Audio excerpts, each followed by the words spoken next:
After investing a large amount of time and money building a new engine, it can all end in failure, with engine seizure or even melted pistons, or the engine simply fails to deliver the expected performance. The problem lies with the carburetor setup.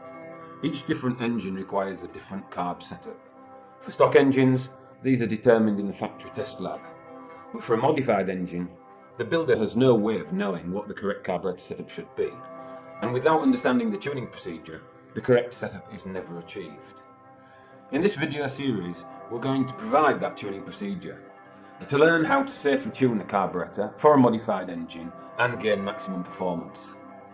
This involves discovering the answers to these questions: carburetor type, carburetor throat bore diameter, throttle valve slider cutaway radius, needle geometry, needle position, atomizer type, atomizer ring diameter, main jet diameter, idle jet diameter, low throttle idle screw position, fuel valve diameter, float weight.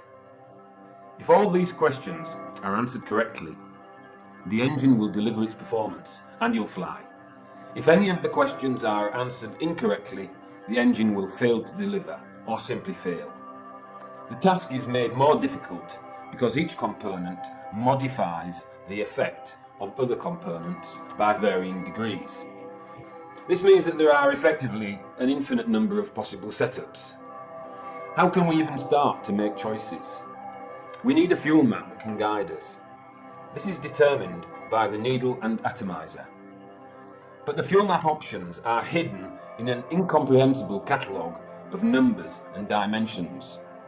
These dimensions describe the geometry of each needle, and together with the atomizer, the basic fuel map of the carburetor is created.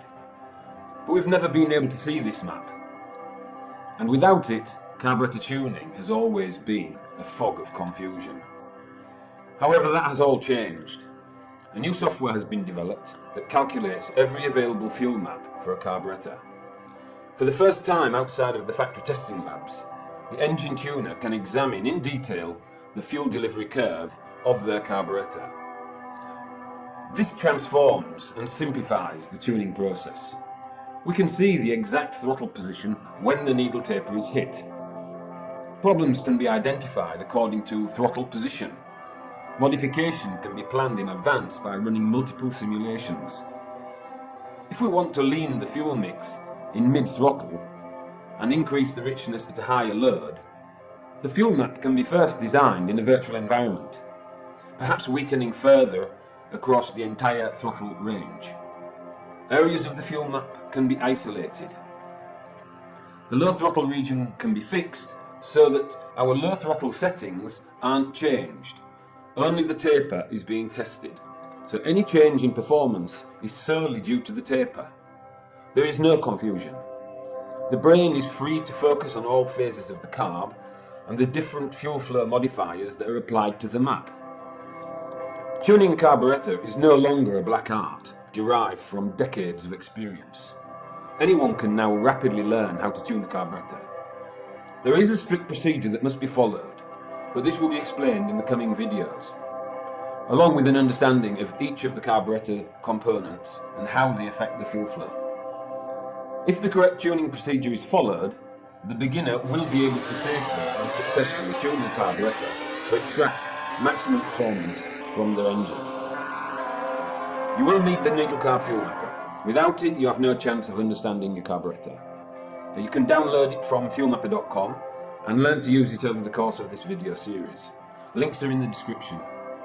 And if you like the idea of this tuning series, and you think that this has been a good introduction, a thumbs up will help others find this starting point. Subscribe to be alerted to each new video.